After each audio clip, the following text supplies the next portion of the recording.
Então essa é a aula 4 do curso de empreendedorismo em TI, do eComp UFAM, onde a gente vai estudar hoje o entendimento do mercado-alvo, do produto, da empresa que a gente está querendo iniciar. Bom, antes de tudo, vamos entender o que é esse conceito de mercado-alvo, né? Como é que a gente estabelece o mercado-alvo? Bom, o mercado-alvo, então, como o nome já diz muito diretamente, né, é o mercado para o qual o produto melhor resolve um problema. É importante a gente identificar o mercado-alvo porque é a partir da identificação desse mercado que a gente vai começar a desenvolver uma compreensão profunda do mercado e das nuances que esse mercado apresenta. Características e nuances desse mercado pode ser, por exemplo, a demografia, como é que são as pessoas que pertencem a esse mercado, quais são as suas necessidades, quais são os comportamentos de compra das pessoas desse mercado, etc. Em seguida, ao entendimento desse mercado, você pode começar a entender coisas como o conceito dos mercados adicionais, como mercados horizontais e verticais. Mas o básico inicial para a gente começar é entender qual que é o mercado-alvo, né? Para que mercado a gente está construindo o nosso produto, o nosso empreendimento, o que for. Esse entendimento do ambiente de mercado leva ao ponto em que a gente vai poder começar a construir uma proposta de valor para o nosso negócio. A proposta de valor indica porque o produto tem valor para os consumidores e ela é, claro, vital para o sucesso do empreendimento. Então, de modo geral, o que é um mercado? Isso é um conceito da área de economia. Basicamente, o mercado é uma espécie de mecanismo ou de estrutura, né, que preenche a lacuna entre a oferta e demanda de um certo lugar e tempo. O que o mercado faz é agregar as unidades de compra e venda para facilitar a composição e decomposição de bens e serviços, permitindo que a troca desses bens e serviços ocorram, né? Por exemplo, o mercado de computadores desktop, né? De um lado você tem grandes vendedores de computadores desktop, por exemplo, como a Apple, como a Dell, como a IBM, e do outro lado você tem indivíduos, empresas que querem comprar um computador, né? Interessados em comprar um computador. Então o mercado ele preenche essa lacuna entre quem está vendendo e quem está comprando, né? É um conceito bastante intuitivo, né? Bastante, digamos assim, um lugar comum, né? na estrutura da economia, mas que vale a pena a gente sempre revisar esse conceito, né? Porque ele dá para a gente uma estrutura do que a gente quer fazer. Bom, então, ao preencher essa lacuna entre a oferta e a demanda, o mercado ele vai criar 4 utilidades básicas, que é o tempo, a forma, como é que a oferta e a demanda vão ser preenchidas, o lugar e a posse de um produto e serviço, que passa de quem está vendendo para quem está comprando. Bom, a presença ou ausência de uma dessas utilidades pode afetar a natureza de qualquer transação ou troca que possa ou não ocorrer. Quer dizer, a dimensão de tempo, de forma, de lugar e de posse podem alterar a forma como o mercado reage, né? Como é que as coisas vão acontecer nesse mercado. Essas transações elas vão ocorrer de várias maneiras, dependendo em parte da presença dos bens a serem trocados. Tradicionalmente, na literatura sobre economia, a gente vai encontrar 3 métodos básicos de transação no mercado, né? A transação por inspeção, por amostragem e por descrição. Vamos examinar cada uma delas aqui. Na transação por inspeção, a unidade consumidora inspeciona fisicamente as mercadorias. Geralmente, quando ocorre a transação por inspeção, geralmente há um alto grau de perecibilidade, falta de padronização, quantidade significativa de atendimento ou preocupação na relação de troca envolvida. Um exemplo mais básico de transação por inspeção por exemplo, atacado e varejo de frutas ou legumes e flores, né? Você vai lá para examinar o que você vai comprar. Geralmente você vai lá nesse atacado e vai olhar se sei lá, aquele monte de, sei lá, de laranja ou abacaxi que você está comprando, ele existe mesmo se não está estragado, etc. Isso no varejo, né? No atacado e no varejo. Grandes máquinas, né? O sujeito por exemplo, de uma indústria, quando vai comprar uma máquina para usar na indústria, precisa ver essa máquina funcionando. Componentes de equipamentos, produtos e serviços industriais, bens e serviços de consumo como tapete, pintura, penteado, né? Essas coisas você precisa olhar o que está acontecendo e inspecionar para comprar, né? Dificilmente você vai comprar Bom, pode comprar, claro, mas é mais comum você comprar, por exemplo, um tapete, olhando para o tapete e vendo se esse tapete te serve ou não, né? Claro que pode comprar online também sem inspecionar fisicamente, mas o mais comum é por inspeção. A transações por amostragem, né, o segundo tipo de transação que acontece nos mercados, é como o comprador ele testa uma amostra representativa de todos os produtos e serviços da transação. Ela é adequada quando é estabelecida uma relação já comercial sólida entre quem está querendo vender e quem está querendo comprar. Quando a inspeção for demorada, ou ela consome ou altera o produto ou serviço. Frequentemente isso ocorre nos mercados de commodities e materiais. Quer dizer o seguinte, você vai comprar, por exemplo, sei lá, vai comprar frango, né? Vai comprar um monte de frango pro teu mercado, né? Você não vai olhar todos os frangos que você vai comprar, você vai comprar ali um frango, ver se o frango é bom e daí, partindo nessa amostra, você vai comprar os outros, né? Ela é muito boa quando um novo produto ou serviço é adicionado a uma linha semelhante na loja, porque você já tem uma experiência daquele vendedor que está te atendendo bem. Isso acontece, por exemplo, em test drive de veículos, né? Você geralmente não olha o veículo que você vai comprar, né? Você olha uma amostra daquele veículo, né? Daquele test drive. Venda de produtos de animais para outros países é a mesma coisa, né? Vocês já devem ter ouvido falar que quando você vai vender, por exemplo, carne para outro país, né? Esse outro país ele faz uma inspeção sanitária.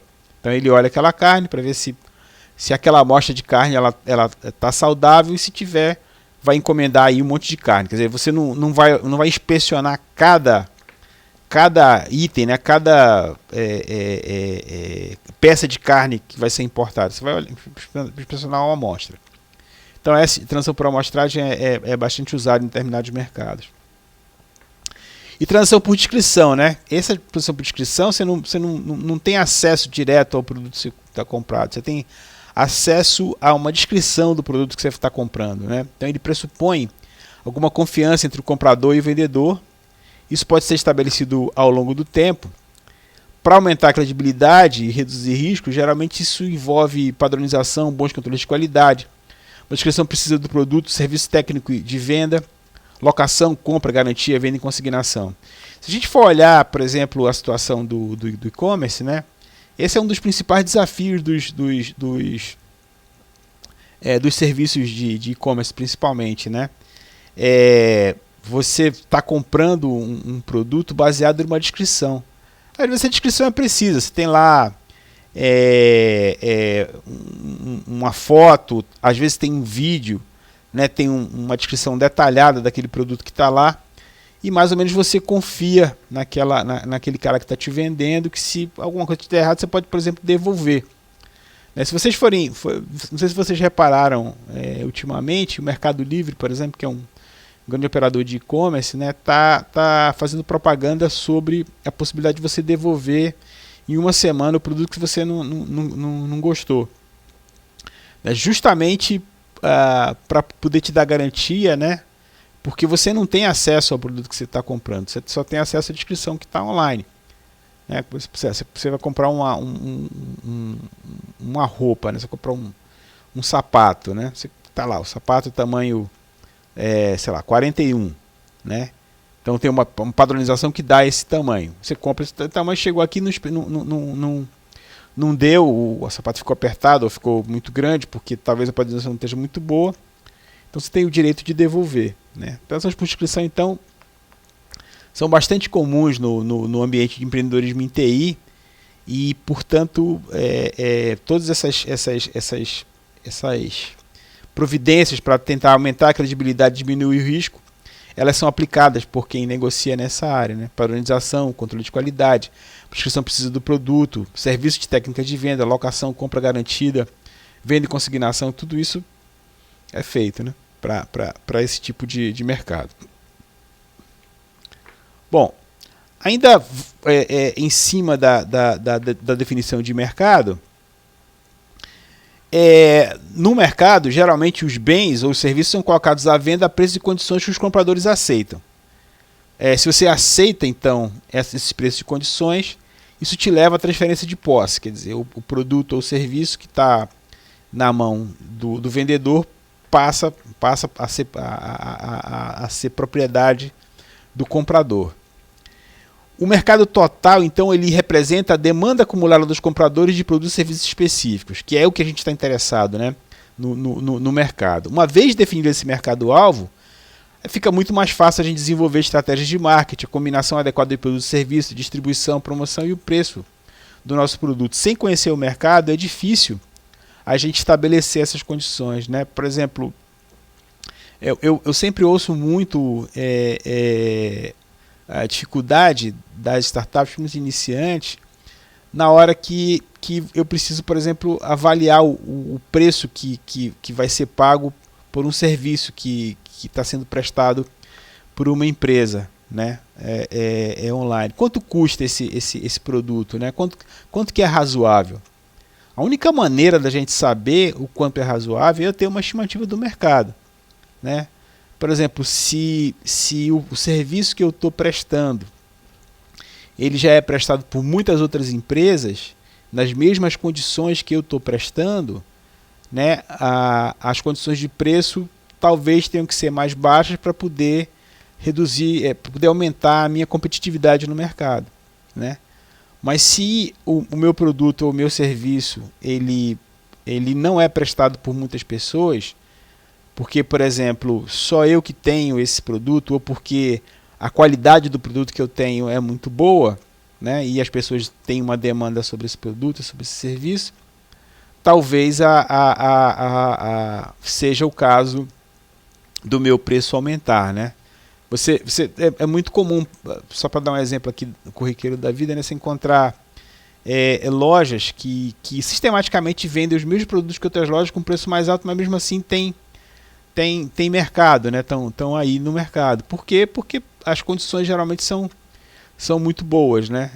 De crédito, né? De parcelamento, tal, que atrai o consumidor, né? Então só entendendo o mercado é que é possível a gente então avaliar o quanto custa o nosso serviço, como é que eu vou apresentar esse produto, esse serviço para o mercado, como é que eu vou distribuir esse mercado, né? Então essa história de definição de mercado é super importante, que às vezes, muitas vezes a gente vê as startups, principalmente iniciantes, negligenciando, né? E isso é um problema sério, né? É quase impossível operar se você não tem uma definição do mercado-alvo. Então o nosso livro-texto ele elenca alguns critérios que são utilizados na definição de um mercado, né? Então tem aqui alguns critérios: a mensurabilidade, a acessibilidade, a rentabilidade e a estabilidade do mercado. Então, falando rapidinho aqui sobre cada um desses critérios, né? Mensurabilidade é eu entender como e que grau o tamanho e outros aspectos do mercado podem ser medidos. Alguns mercados são muito difíceis de medir, né? Isso é importante, né? Qual que é o tamanho do meu mercado? Por exemplo, se eu ofereço um troço absolutamente hipotético aqui, né? Suponho que eu tenho um novo jogo, um novo game que eu quero lançar no mercado. Qual que é o tamanho desse mercado? Né? Como é que eu meço o tamanho desse mercado? Por exemplo, se eu faço esse jogo para uma determinada plataforma específica, por exemplo, para iOS, né? Então eu sei que eu só posso vender esse meu jogo para pessoas que têm telefones iOS, né, telefones da Apple. Então isso aí já dá uma restringida no mercado e me ajuda a medir o tamanho. O jogo é para adultos, é para crianças até que faixa? Né? Para adultos, provavelmente é na faixa aí dos 18 até, sei lá, os 30 e poucos anos, né? que é onde você joga mais. Né? Se eu estou querendo, por exemplo, criar um serviço de streaming, quem que é o meu mercado? São pessoas que têm telefone celular, que gostam de música, geralmente vão ser jovens. Então eu preciso ser capaz de medir o meu mercado para definir esse mercado. Se o mercado é difícil de medir, pode ser difícil de definir esse mercado. Né? Então, quase sempre eu vou querer caracterizar um mercado que eu consiga medir, né, o grau, o tamanho desse mercado. Tá certo? Então, esse é o primeiro ponto. Outro critério importante para definir o mercado é a acessibilidade desse mercado. Capacidade de efetivamente comercializar e entregar o produto ou serviço ao segmento definido.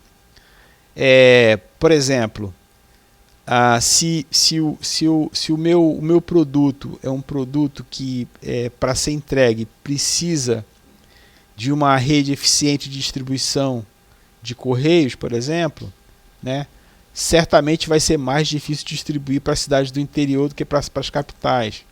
Então, será que eu devo focar no meu mercado nas capitais por causa da acessibilidade? Né? Vocês veem, por exemplo, citar aqui o exemplo da Bemol, né, que criou uma frota de aviões para tornar acessível o cliente do interior. Né? Então, um exemplo bem claro de acessibilidade. Eu tive que, para poder alcançar esse mercado, eu tive que definir a condição de ter um transporte aéreo para poder chegar mais rápido. Né? Há um tempo atrás, acho que um ano e meio ou 2 anos atrás, por exemplo, a gente viu as condições de entrega desses grandes distribuidores varejistas online, como Mercado Livre e Amazon, começar a entregar aqui em Manaus com uma semana. Né? Então definiu-se que isso era um mercado importante, o mercado aqui dos consumidores do Amazonas, para poder criar as condições de entrega. Então a gente, se for virtualmente, né, de novo voltando para o exemplo dos telefones, né, quer dizer, se eu não tiver, se o meu jogo, né, meu game, ele não roda nas plataformas, na plataforma Android, por exemplo, vários clientes meus não vão ter acesso ao produto que eu estou vendendo. Então eu não vou ter acesso a esse mercado. Então preciso caracterizar, definir o meu mercado baseado na acessibilidade também. Lucratividade. Indica se o segmento definido é grande o suficiente para valer a pena e gerar lucro. Esse é um ponto muito interessante, né, pessoal? Uma empresa, a longo prazo ou a médio prazo, o que a gente precisa é levar lucro. Eu falei aqui já várias vezes que no caso de negócios inovadores, de startups, às vezes o lucro ele é secundário, porque eu antes preciso mesmo ter mercado, ter clientes, mesmo que eu não tenha lucro. Né? Eu preciso que a empresa seja saudável e escalável. Mas em algum momento alguém tem que lucrar. Né? Alguém tem que lucrar. Então, ser capaz de definir o mercado com base no lucro é importante, né? Se for um negócio comercial. Muito importante que a gente tenha isso. Existem negócios que não têm essa necessidade de lucro. Né? Por exemplo, uma ONG não tem, em princípio, necessidade de lucro. Né? Não é um negócio que precisa de lucro. Mas uma empresa comercial que precisa se sustentar, precisa ter lucro, precisa ser capaz de gerar lucro, né? Para os donos, para os sócios, para investidores, precisa gerar lucro. Né? Em algum momento precisa gerar lucro. Então, ser capaz de aferir qual que é a lucratividade do mercado é muito importante. Né? Porque senão você vai trabalhar sem expectativa daquele negócio trazer lucro. Né? E o quarto critério importante aqui é a estabilidade. A estabilidade política do segmento, tanto agora como no futuro, deve ser favorável. Né? dos grandes problemas que por exemplo, às vezes afasta clientes em potencial de um mercado é o fato de eu não ser capaz de prever o quão estável é esse mercado. Né? Será que eu devo distribuir o meu produto ou o meu serviço num mercado que eventualmente pode deixar de existir ou pode criar condições para que eu não seja capaz de operar nesse mercado? Né? É o caso, às vezes, de países que têm instabilidade política ou instabilidade econômica. Né? Muitas vezes a gente vê empresas desistindo de investir em países como o Brasil, porque às vezes há uma certa desconfiança sobre a instabilidade política. Né? Por exemplo, há um tempo atrás, poucos meses atrás, a Ford deixou de ter fábrica no Brasil por instabilidade política, muito provavelmente. Né? E isso tem acontecido em outras empresas ao longo do tempo. Aí, né? A Sony recentemente deixou a fábrica aqui em Manaus porque não viu condições de estabilidade do mercado para se manter. Então, 4 critérios importantes: a mesurabilidade, se eu sou capaz de aferir o tamanho do meu mercado; acessibilidade, né, se eu sou capaz de distribuir, né, de o meu produto chegar a esse mercado com os meios que existem; lucratividade, eu sou capaz de extrair lucro desse mercado; estabilidade, eu tenho uma certa garantia de que aquele mercado vai se manter estável por um tempo suficiente para o meu negócio se desenvolver. Então, se a gente não consegue definir esses critérios, né, e esses critérios se mostram favoráveis para a gente desenvolver o nosso produto ou nosso serviço, talvez esse mercado não seja adequado, ou talvez esse produto ou esse serviço não seja adequado para o mercado que existe. Tá certo? Então, esse é um aspecto importante para quem está querendo iniciar um negócio. Né? Eu tenho um videozinho aqui sobre como é que eu acho o mercado. Deixa eu ver se eu consigo aqui colocar para They have a targeted customer base. Who do you think it is? It's kids. That's why they have the Happy Meal play place and that creepy clown. You'll float too. You don't see their advertising during the 24-hour news cycle or in the Wall Street Journal. You'll see it most of the time on kids shows. So when you're trying to figure out who your targeted customer is and you try to cast the widest net possible, you'll usually catch the fewest fish. Look at who your best potential customer is. Look at your top 10 clients. Are they more male or female? Are they more white collar or blue collar? Where are they located? What do they do for a living? What is their decision criteria based on? And start to really focus in on who that customer is, serve them well, because it's better to have a narrow niche with a lot of clients than have a wide niche and no clients.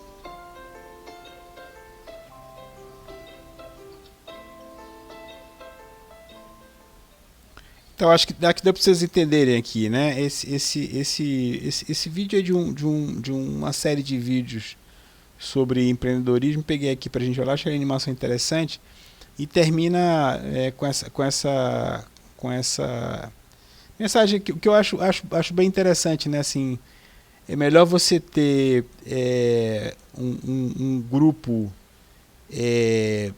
de consumidores num mercado específico do que não ter nenhum consumidor no mercado muito amplo, né? O exemplo que ele deu aqui para a gente foi do McDonald's.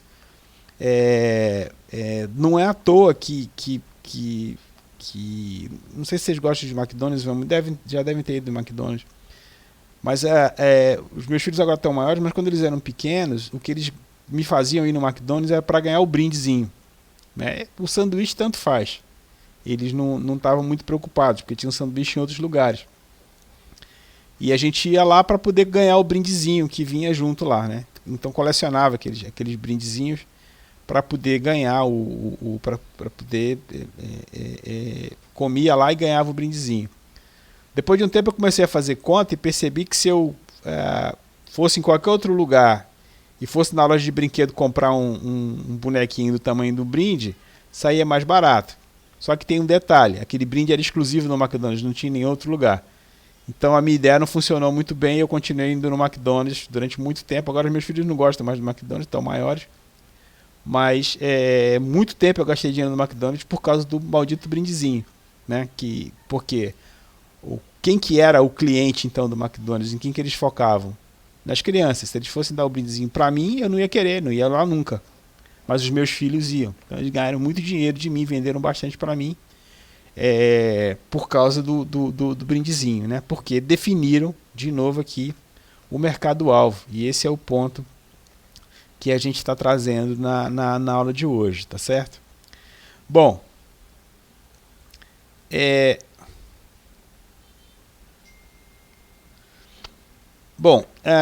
quando a gente então quer segmentar o mercado, ou seja, quando a gente quer escolher, né, qual é o segmento de mercado que a gente vai querer seguir, né, dividir o mercado em segmentos, a gente pode aplicar vários e vários critérios.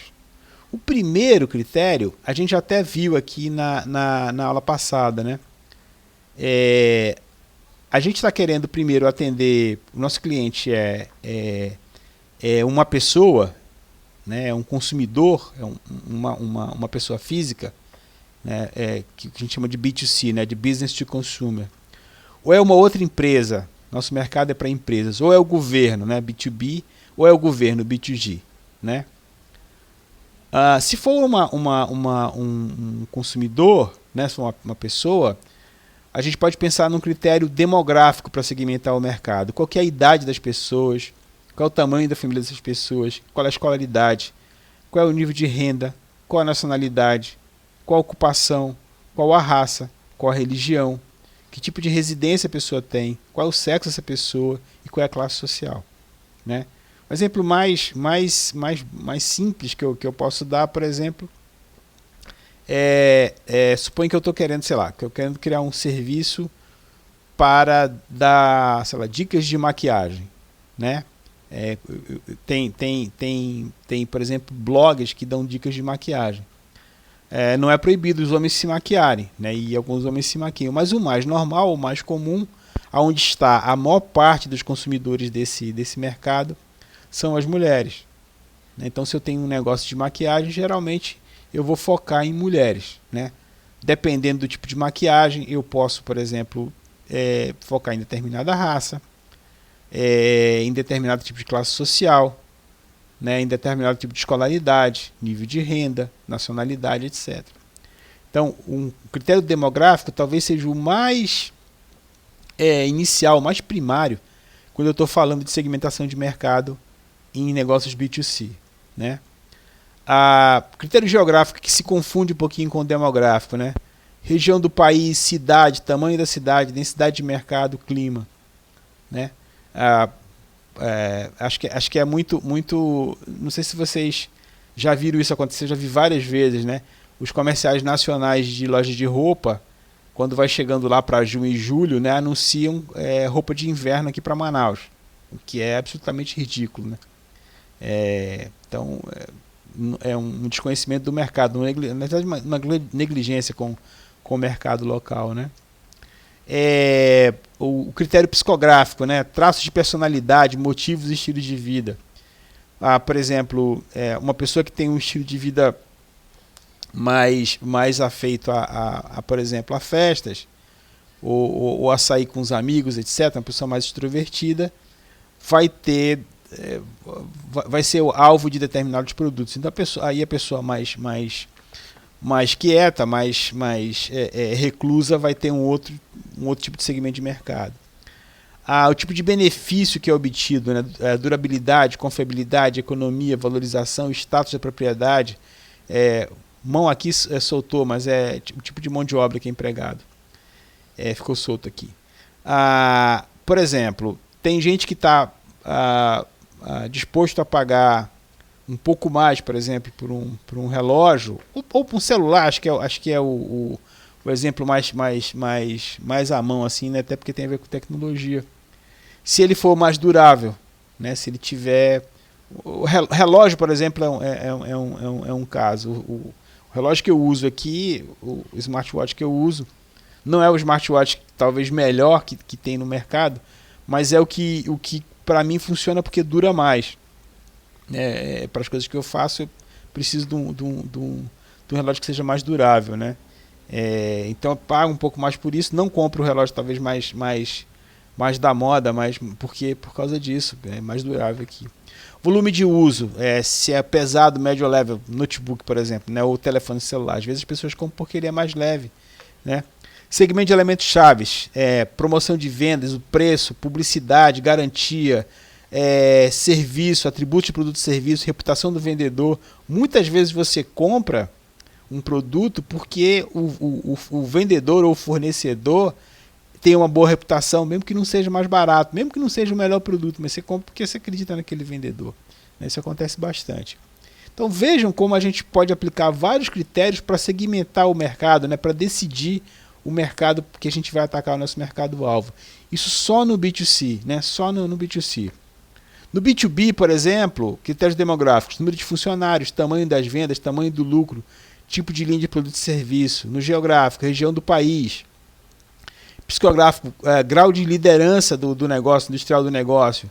Benefícios, confiabilidade do serviço do vendedor, suporte, eficiência na operação, aprimoramento dos ganhos da empresa, durabilidade. Volume de uso, de novo, peso, médio, o pesado, médio, leve. Os segmentos de elementos-chave, de novo, preço, serviço, garantia e reputação. No B2G, tipo de órgão, é um órgão estadual, municipal, federal, tamanho do orçamento, grau de autonomia, geográfica, federal, estadual, local, que não é bem o tipo de órgão, mas, por exemplo, se for uma escola é uma coisa, se for um hospital é uma outra coisa. Psicográfico, grau de pensamento avançado de quem lidera aquele negócio, né? Confiabilidade, de novo, no volume de uso pesado, médio, leve, na segmentação, de novo, preço e reputação do vendedor. Então, todas essas características, né, todos esses critérios, a gente pode usar para segmentar, para definir qual que é o nosso mercado, né? Como a gente acabou de ver no vídeo anterior, por exemplo, o critério demográfico era bastante... O demográfico e psicográfico, né? Quer dizer, crianças na faixa etária de criança, né? Vamos lá, de 2 ou 3 anos até 12, 11 anos. E o psicográfico, né, é uma criança que, enfim, gosta de desenhos animados, etc. Então são critérios aplicados, por exemplo, lá pelo McDonald's para definir o seu mercado-alvo, certo? Então esses são critérios muito, muito básicos. E é importante, pessoal, que a gente seja capaz de definir esse mercado quando a gente está querendo criar um negócio, né? É muito importante que a gente seja capaz de definir esse mercado. O vídeo que a gente viu mostrava claramente que um erro importante é dizer assim, quem é que é o seu consumidor, quem é seu cliente-alvo, quem é seu mercado-alvo? Assim, qualquer um. Tá bom, é qualquer um, mas pode até ser, mas é importante que você foque para você entender para quem que você está trabalhando e preparar o seu produto para atender aquele mercado, né? Então é importante que a gente tenha isso em mente. Bom, falando um pouco sobre segmentação geográfica, né? Uma das técnicas de segmentação mais utilizadas é dividir o mercado em áreas geográficas distintas. Por exemplo, nações, regiões, estados, províncias, cidades localizadas. Informações de censo sobre as empresas e consumidores, bem como dados de associação comercial e publicação, são divididos em bases geográficas semelhantes, permitindo o esforço de marketing que seja mais bem focado. Por exemplo, vocês vão ver, sei lá, associação comercial, né, de lojistas. Por exemplo, aqui em Manaus tem o CDL. Cada região geográfica vai ter um CDL, né, que tem muito a ver com as características geográficas do local, né? O mercado também pode ser avaliado à luz da distribuição ou representantes do mercado, de mercado disponíveis. Pensando assim, a gente tem uma boa estrutura por exemplo, tem uma cidade grande que tem um potencial grande de atender de clientes. Eu tenho uma estrutura de distribuição pronta para isso naquele local, ou eu preciso preciso criar essa estrutura, né, para definir o meu mercado. Na segmentação geográfica, uma empresa pode escolher um mercado no qual ela tem a vantagem comparativa em termos de variáveis de marketing, como, por exemplo, distribuição, propaganda e imagem da empresa. Certo? Então, tudo isso são variáveis aí da segmentação geográfica. Na segmentação demográfica, eu vou identificar o tipo de indivíduo, empresa que mais propenso a usar o meu produto. Embora esse não seja o único e talvez nem mesmo o melhor tipo de segmentação, esse é o método de segmentação mais utilizado no mercado, né? Você definir, por exemplo, qual que é o sexo, qual que é a raça, qual que é o grau de instrução, qual que é a idade, qual que é às vezes a raça, né? Às vezes, então, enfim, você caracterizar demograficamente o seu cliente, né? Isso é mais fácil se você, por exemplo, tiver disponibilidade de órgãos, por exemplo, como o IBGE, né? Você olha no IBGE que caracteriza essas variáveis demográficas, né? Que assim, vão ter padrões de gasto, essas coisas.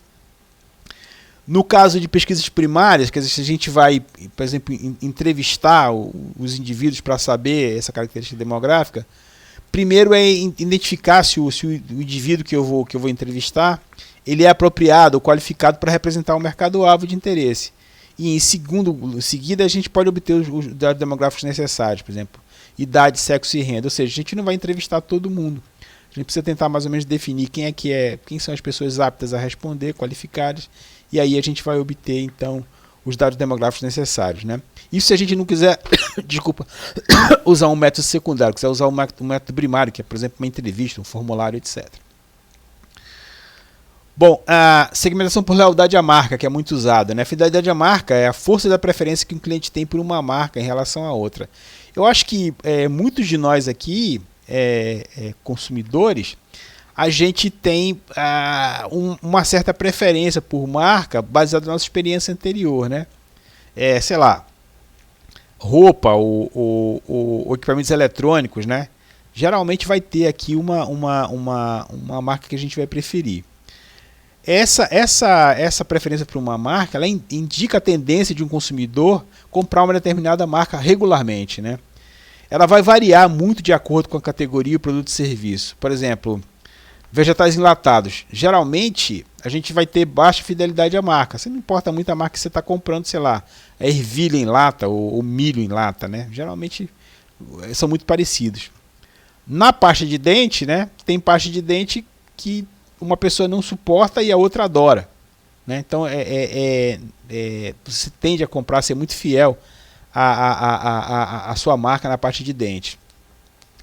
Para banco, geralmente a gente tem fidelidade à marca, né? Não é à toa que é muito difícil no Brasil enfrentar a concorrência dos 5 maiores bancos do Brasil, né? Quer dizer, esses bancos virtuais como o Nubank e o C6 conseguiram, mas isso muito recentemente, né, de 3 anos para cá, né, 3 ou 5 anos para cá, mas esses bancos ainda continuam dominando muito o mercado brasileiro, né? Para lavanderia, por outro lado, normalmente tem muito baixa fidelidade à marca, né? Banco é um negócio que tem muita fidelidade, né? Bastante fidelidade. Eu, por exemplo, sei lá, sou cliente do Banco do Brasil, sei lá, uns 30 anos, eu acho muito difícil eu trocar o Banco do Brasil por outro banco, porque, enfim, eu sei como é que funciona já, né? E banco é um negócio bem mais sensível, né? Então, fidelidade à marca, no caso de banco, é muito importante. Então, assim, por exemplo, se algum de vocês quiser criar um banco, já sabe que vai ter a dificuldade de criar fidelidade à marca, né? O Nubank, por exemplo, conseguiu isso, né? Acho que talvez até algum de vocês seja um cliente do Nubank. E fizeram isso inovando, né? Disruptando a maneira como, por exemplo, contas são abertas aqui no Brasil. A segmentação por percepção de diferença. A técnica de segmentação por percepção de diferença permite que uma empresa, uma categoria, por exemplo, como refrigerante, por exemplo, determine de forma rápida e barata se o consumidor consegue discernir alguma diferença entre seu produto e o serviço e outras categorias. Veja que essa técnica ela não indica qual que é o produto, se o produto é preferido ou não, mas qual que é a diferença desse produto com relação a outro produto que já está no mercado, né? Por falar aqui no segmento de banco, isso aqui é a segmentação percepção de diferença no mercado de bancos do país é um que ocorre com muita frequência, né? Que é um mercado muito grande, não é um mercado que atende bem o consumidor, né? Por exemplo, quem Quem já teve oportunidade de pegar crédito ou de fazer investimento sabe que os bancos não atendem bem essas necessidades, e é por isso que a gente vê no Brasil a explosão de fintechs, né, em vários segmentos. Né, muitos segmentos mesmo, né? Na parte de crédito, na parte de investimento, na parte de previdência privada. Isso porque os bancos não fazem esse trabalho direito, né? Estão muito confortáveis, há muitos anos mantendo isso. E é por isso que você vê muitas fintechs aparecendo para tentar inovar nessa tarefa, né? Aqui no Icomp a gente tem a UMI, né? Fundada aí pelo professor Marco Cristo, que é da área de crédito, né? Eles usam algoritmos bastante sofisticados de IA para, por exemplo, tentar definir, né, o quanto de crédito eu posso dar para a pessoa sem o negócio correr risco, né?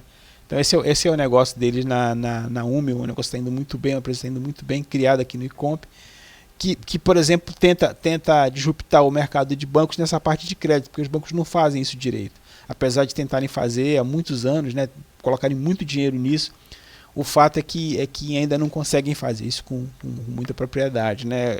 Então, eu recentemente abri uma conta no C6 Bank porque abri uma conta para minha filha, adolescente, em outro banco, era um terror.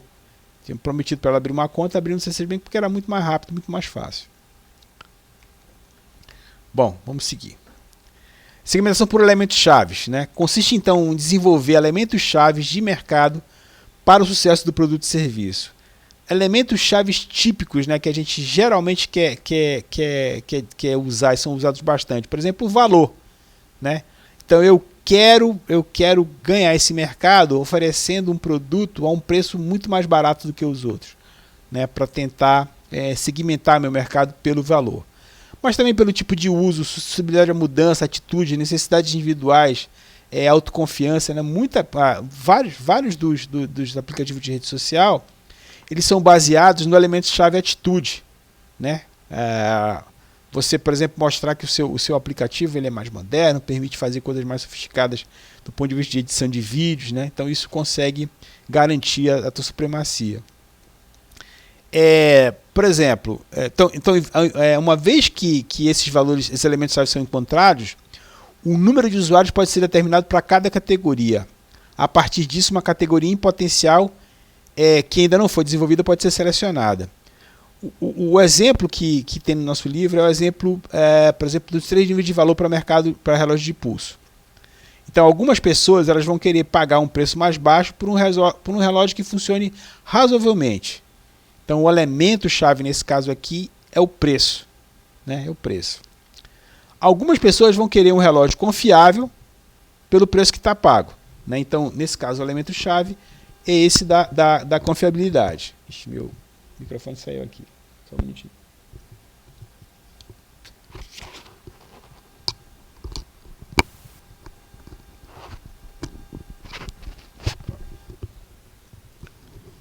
Esse da confiabilidade, né? E o terceiro, alguns compram por prestígio, né? Como, por exemplo, como presente de formatura, como símbolo de sucesso. Então, algumas pessoas estão interessadas, usam como elemento-chave o prestígio de usar um relógio caro, um relógio sofisticado, né? Então, esse mercado de relógios de baixo preço ele foi escolhido por essa empresa chamada Timex, que acho que muita gente vai conhecer. Na época, esse segmento de relógio de baixo preço ele tinha pouquíssima concorrência, né? E com isso eles conseguiram ter bastante lucro no mercado em que a fidelidade relativa à marca é bastante alta. Recentemente aconteceu de novo, eu não sei se vocês prestaram atenção, com a Xiaomi, né? A Xiaomi começou a aparecer os relógios smartwatches, né?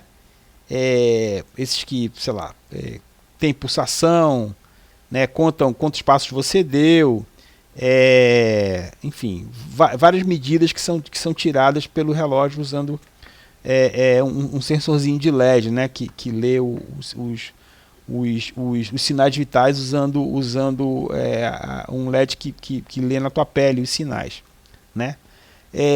Aí apareceu, bom, os da Apple, Samsung, Garmin, que são marcas tradicionais que as pessoas são muito fiéis.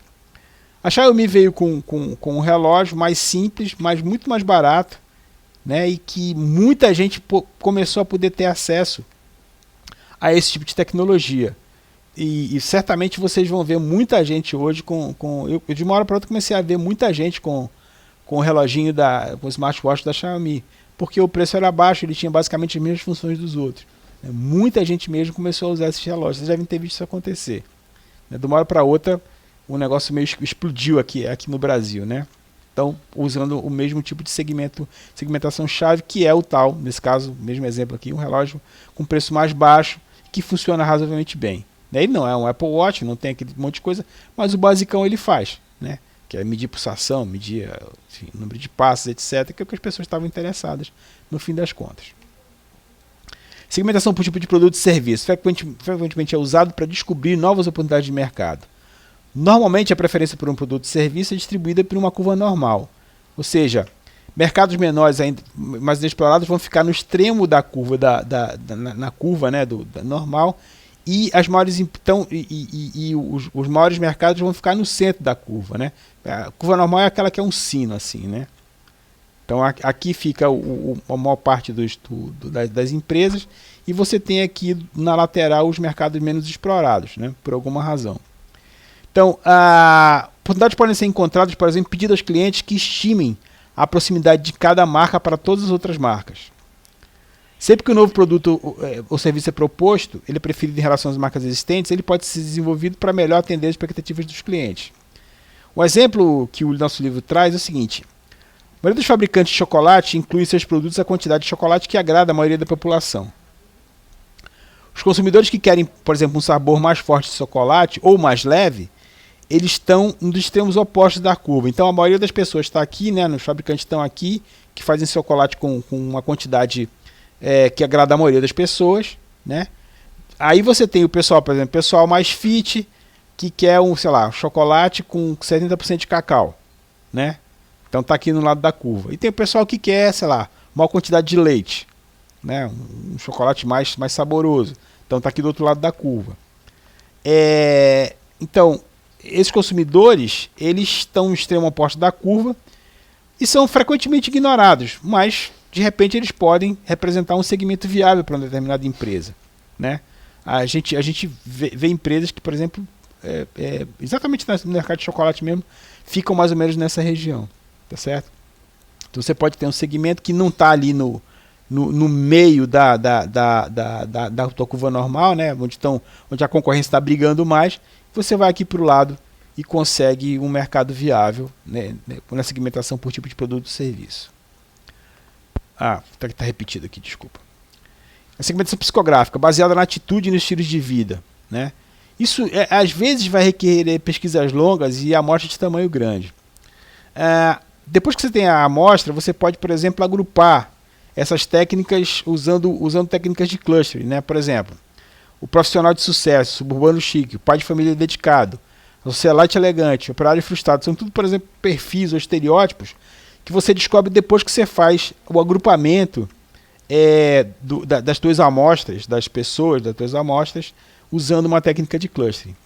Cada cluster desse, cada agrupamento desse que aparece, é um potencial de mercado que pode ser explorado e pode ser estudado com mais detalhes. Esse tipo de técnica é utilizado, por exemplo, com dados coletados em logs gerados pelos aplicativos e representa as características e hábitos de seus usuários, né? Isso é muito, muito, muito utilizado, pessoal, em por exemplo, sistemas de recomendação, né? Os sistemas de recomendação, eles coletam o que o usuário vê, o que o usuário compra, o que o usuário consulta, e a partir dessas informações você pode agrupar e oferecer para cada pedaço desse cliente, né? Para cada grupo desses de clientes, um determinado produto. Então, por exemplo, num sistema de streaming de áudio, por exemplo, né? O sujeito que, por exemplo, ouve determinado gênero de música, sei lá, música sertaneja. Então o cara que, sei lá, escuta música sertaneja que está na parada de sucesso hoje, ou o cara que escuta música sertaneja, sei lá, dos anos 90, né? Provavelmente, então a partir do tipo de música que eu consumo, né, essa informação vai para os logs e eu posso usar esse algoritmo de segmentação para poder, de agrupamento, para poder encontrar, recomendar para determinados grupos, determinados tipos de música baseado no que eu estou coletando. Isso é super, muito, muito utilizado. Todas essas lojas tipo Amazon, Americanas, Mercado Livre, o serviço de streaming, de vídeo, de áudio, todo mundo utiliza esse tipo de recurso, tá? Eu vou até tem até um videozinho aqui para vocês sobre como é que funciona esse tipo de algoritmo, assim, de forma bem grosseira. Vocês vão estudar isso provavelmente nas disciplinas de machine learning, né? No curso mesmo de Big Data que eu estou dando esse semestre, a gente vê esse algoritmo aqui, como é que implementa. Aqui vou dar uma ideia aqui bem geral de como é que funciona usando um videozinho aqui. Deixa eu ver se eu ligo aqui o Closed Caption. Consegui. Vocês estão escutando aí?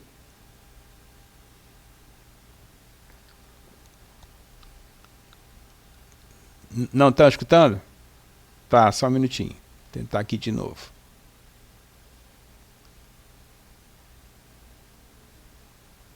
Então vamos lá. Um pouquinho só.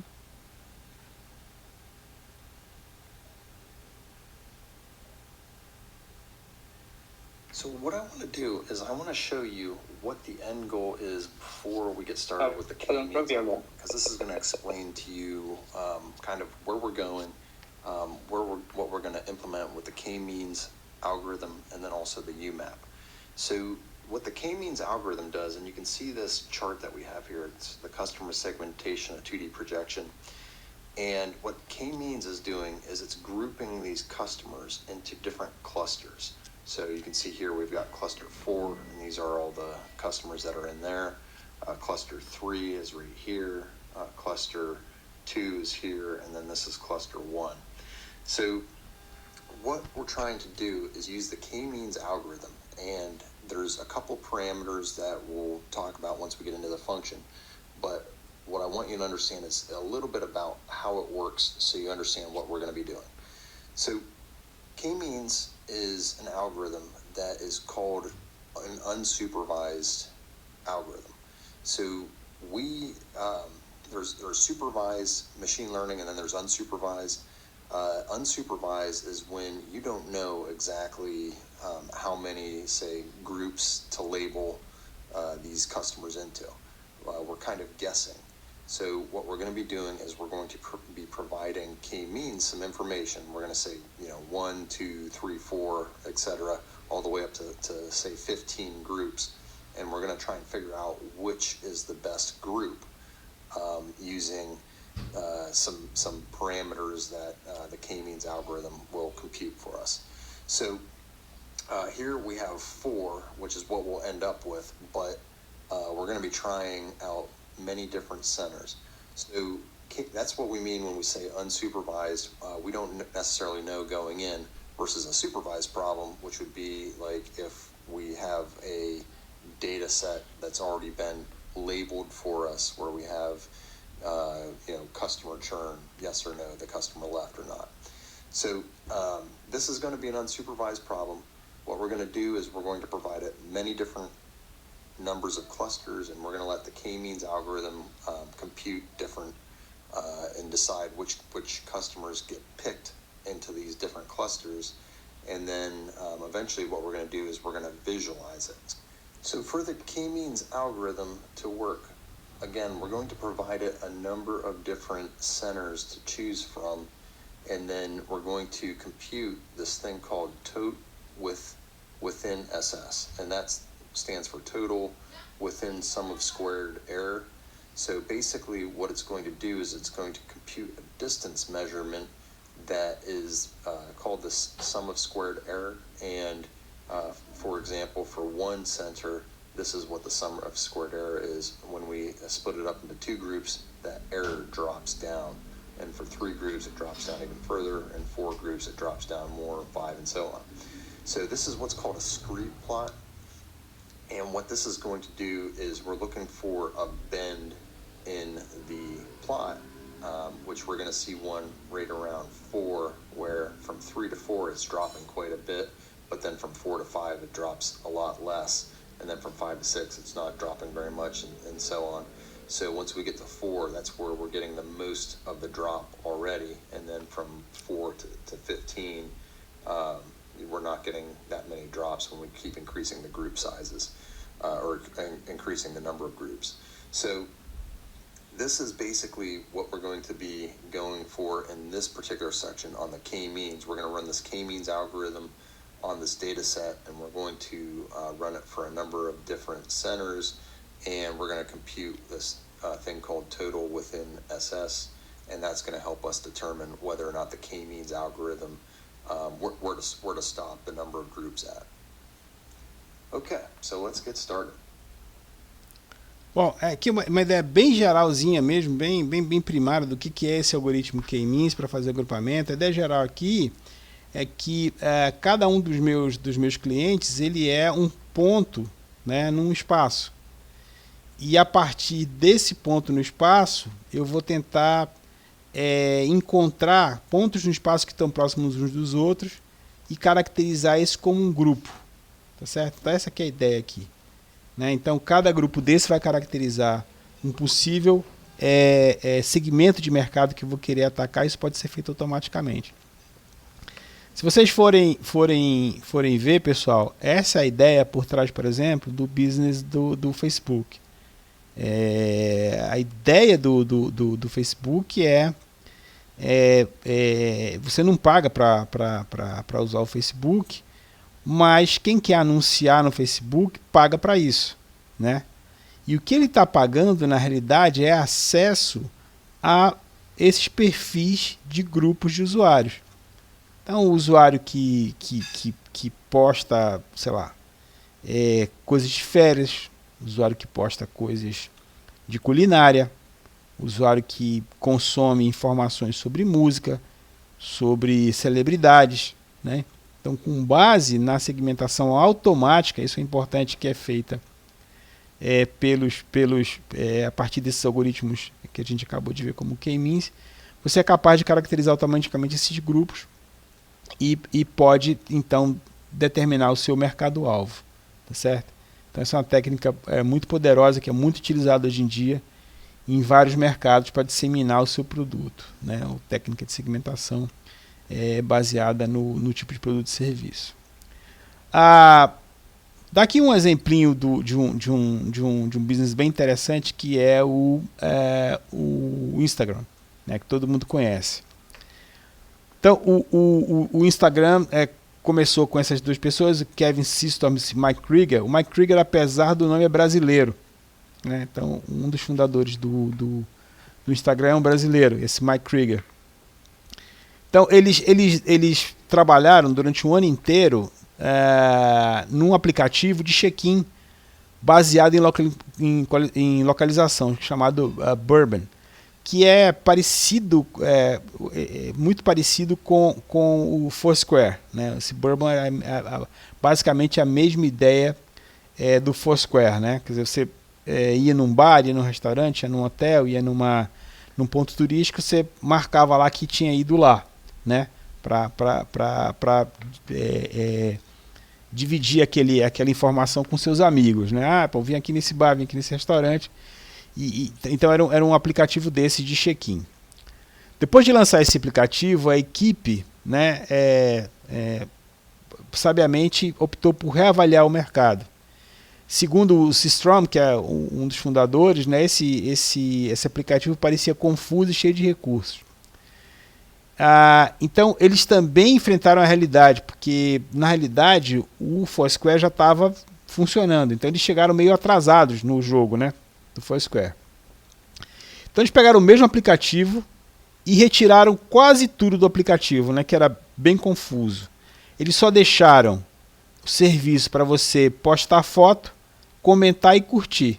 Então você não precisava mais marcar onde é que você estava, não precisava mais fazer anotação nenhuma. O que você fazia? Tirava a foto, comentar e curtir. e eles renomearam esse negócio para o Instagram, né? Então, ao observar o mercado, eles entenderam os pontos fortes e, pesquisando os concorrentes, foram capazes de tomar a decisão correta. O resto disso é história, né? O Facebook comprou o Instagram no final de 2012 por, na época, 750 milhões em dinheiro, né? Quase 3/4 de bilhão de dólar em dinheiro e ações, né? E hoje é um aplicativo super conhecido. Qual foi a mágica aqui? Foi observar o mercado, né? O tipo de usuário que ia utilizar o serviço e a concorrência que estava lá, né? Tem um videozinho aqui do Instagram, a historinha do Instagram, aqui. Deixa eu colocar aí para vocês aqui. Instagram is the world's most popular photo sharing service, but it wasn't always the billion-dollar company. Deixa eu colocar aqui o closed caption, só um pouquinho. Instagram is the world's most popular photo sharing service, but it wasn't always the billion-dollar company that it is today. In 2009, 27-year-old Stanford University graduate Kevin Systrom was working at Nextstop, a travel recommendation startup later acquired by Facebook. Systrom had previously worked at Google as a corporate development associate and interned at the company that evolved into Twitter. He had no formal training in computer science, but learned to code at night and on weekends, and built a multifaceted check-in app that allowed users to share photos. He called his new app Bourbon, inspired by his taste for fine whiskeys and bourbons. In March 2010, Systrom attended a party in Silicon Valley where he met two venture capitalists. He showed them the prototype to his app and quickly raised $500,000 in seed funding. Encouraged, he took the plunge and quit his job to focus on making his new app a reality. Systrom started building a team that would include eventual Instagram co-founder Mike Krieger, a Brazilian-born 25-year-old Stanford graduate who had previously worked as an engineer and user experience designer on social media platforms. Together, they stripped Bourbon down to its photo, comment, and like capabilities. They worked tirelessly to improve the photo sharing experience, incorporating a minimalist focus, requiring as few actions as possible from the user. They then renamed their app Instagram, combining the words instant and telegram. Instagram was launched on October 6, 2010, and on that day, it became the top free photo sharing app, ranking up 25,000 users.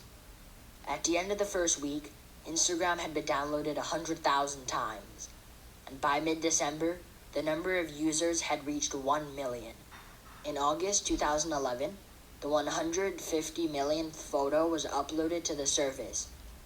In September, it had more than 10 million users and was valued at around 25 million, attracting the attention of several leading social media giants including Jack Dorsey at Twitter and Mark Zuckerberg at Facebook. Twitter made an offer of $500 million to buy Instagram, but Systrom declined.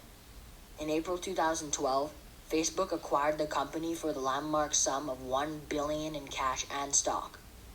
Over the next few years, the popularity of the service continued to grow, and the Instagram team continued to add features, including hashtags, new filters, high-resolution photo support, one-click rotate, photo maps, web profiles, mobile photo pages, private messaging service, and embedded website photos.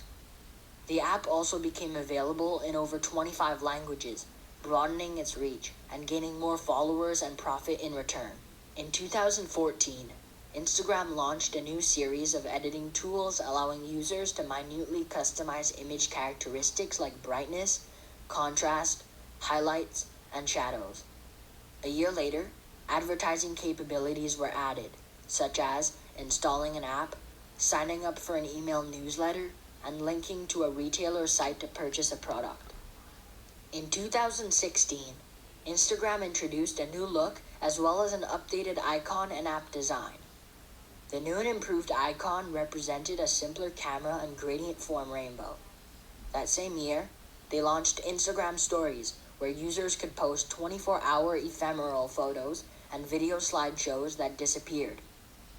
The feature was viewed as part of Instagram's goal of attracting users away from Snapchat. They also launched Instagram Direct and Live Video feature that allowed users to broadcast live on Instagram for up to 1 hour. During the next few years, Instagram implemented numerous features and updates such as multiple photos in one post, an IGTV video platform to upload lengthy videos in order to compete directly with YouTube, and a mute option that allowed users to hide posts from certain followers on their feed without unfollowing the account. Starting in 2020, Instagram designed new features to support individual users, businesses, and brands in an ever-changing international market and help content providers engage with their audience in meaningful and profitable ways. Instagram remains the go-to photo app with billions of users. Will this unique and exceptional platform continue to break barriers, fulfill exceptional goals, and innovate? Stay tuned. We hope you enjoyed the origin of Instagram. Make sure to subscribe, like, comment, and share. Esse vídeo não é tão novo assim, né? O TikTok tá chegando muito perto, né, do Instagram, tanto que recentemente, esse ano, né, agora saiu o resultado de mercado do Facebook. O Facebook caiu, né, perdeu bastante seu valor de mercado, e muita gente está atribuindo isso ao TikTok, né? Quer dizer, muitos usuários passaram até agora o TikTok como seu principal aplicativo de foto, né? Essa história de postar fotos, né? E vídeos curtos, né? Principalmente por causa das dancinhas. Então, mas o começo da história vocês viram, né? Quer dizer, o Instagram ele se reposicionou no mercado, e a partir disso aí teve muito sucesso, né? E outra novidade, eu não sei se vocês sabiam, mas realmente esse Mike Krieger é brasileiro, apesar do nome. Já assisti umas 2 ou 3 palestras com ele. É realmente um cara bastante interessante. Se vocês conseguirem assistir vídeo deles no YouTube, é interessante ver como é que o cara pensa. Bom, voltando aqui para nossa aula, toda essa história de levantar informações sobre o seu mercado, ela acaba passando em algum momento por você descobrir quem são seus competidores. Quer dizer, como o pessoal do Instagram, por exemplo, fez no caso do Foursquare, né? Quer dizer, o Bourbon, que é o aplicativo que deu origem ao Instagram, ele estava enfrentando uma concorrência de mercado muito grande do Foursquare, que já estava bastante popular. Engraçado, né? Quer dizer, não dá para comparar hoje o Instagram com o Foursquare. Então a mexida foi muito importante, muito boa. Então essa análise setorial competitiva é nada mais do que o levantamento de informações que podem impactar a nossa estratégia de mercado. Ele corresponde a uma pirâmide invertida, né? Vai iniciar com uma avaliação ampla das tendências do setor e prossegue até tendências e concorrência local. O benefício importante dessa análise setorial competitiva é conhecer os pontos fortes e fracos dos concorrentes. Pode ser usado para posicionar os produtos ou serviços. O primeiro passo, então, é determinar qual que é a estratégia atual dos maiores concorrentes, né? E aí você se reposicionar com base nessa estratégia. Então, aqui, um desses quadrinhos que tem no livro sempre, né? Qual que é a estratégia de produto e serviço? Qual que é a estratégia de preço? Qual que é a estratégia de distribuição? Qual que é a estratégia promocional? Quais são as forças e as fraquezas do concorrente A, do concorrente B, do concorrente C? Essas coisas, pessoal, são importantes a gente, quando está tentando criar um novo negócio, é importante que a gente registre isso no papel. A gente não pode ficar só imaginando, porque isso é muito abstrato. Então é importante, por isso que o nosso livro sempre mostra as tabelinhas, esses formulários, essas ideias de registro que você pode ter das coisas, né? Então é o tipo da coisa, essa análise é importante ser feita, né? Para conhecer quem que são os concorrentes que você está usando com relação a qual é a estratégia para produto e serviço, qual é a estratégia de preço, de distribuição, estratégia promocional, e quais são as forças e fraquezas do seu concorrente para você se reposicionar no mercado, né? Essas informações elas podem ser obtidas a partir de dados secundários, né? E, se necessário, complementar com um estudo de pesquisa de mercado. que eu estou chamando de fontes secundárias? Por exemplo, artigo de jornal, sites, catálogos, promoções, né? Então, para conhecer o teu concorrente, tu vai lá, usa o site, usa o serviço, pega catálogo, participa de promoções, pega artigo de jornais. Isso seria uma fonte secundária. A fonte primária é a pesquisa de mercado mesmo, né? Fornecer informações mais específicas sobre necessidade do cliente, pontos fortes e fracos da concorrência, preço, promoção, distribuição, benefícios de produtos e serviços. Ou seja, conhecer quem que é o cliente do teu concorrente. Isso vai ajudar a estabelecer a posição de mercado, né? Mais eficaz, né? Estabelecer metas objetivos e determinar os programas de ação específicos necessários para atingir esses metas objetivos. Né? O exemplo foi esse que a gente acabou de ver aqui do Instagram. Não dava para concorrer com o Foursquare e tiveram que reposicionar o seu mercado. Né? Um outro ponto importante, quando a gente está determinando um mercado, é a gente entender qual que é o valor que o negócio tem para o cliente. Né? De novo, né? Esse assunto surge de todas as aulas. Né? De novo aqui. Então, a entrega de um valor superior para o cliente é muito importante para o sucesso de produtos e serviços tecnológicos. Porque esse valor ele vai criar maiores níveis de satisfação do cliente. Isso vai levar a maiores níveis de fidelidade, retenção e boca a boca positivo. Quer dizer, a tua reputação aumenta a partir do valor superior que você entrega para os clientes. Isso é muito importante no estabelecimento de relacionamento com compradores industriais, por exemplo. Né? É fundamental no marketing de relacionamento, cujo objetivo é, no final das contas, fidelizar os clientes. Né? Então, ser capaz de medir o valor para o cliente é muito importante. Então, esse valor ele pode ser criado em vários domínios. Por exemplo, ele pode ser criado a partir do relacionamento com clientes, relacionamento com fornecedores ou parcerias de aliança. Nos empreendimentos de tecnologia, nos ETIs, o mais útil é o valor percebido pelo cliente por meio de relacionamentos. Né? O relacionamento com o cliente é super importante.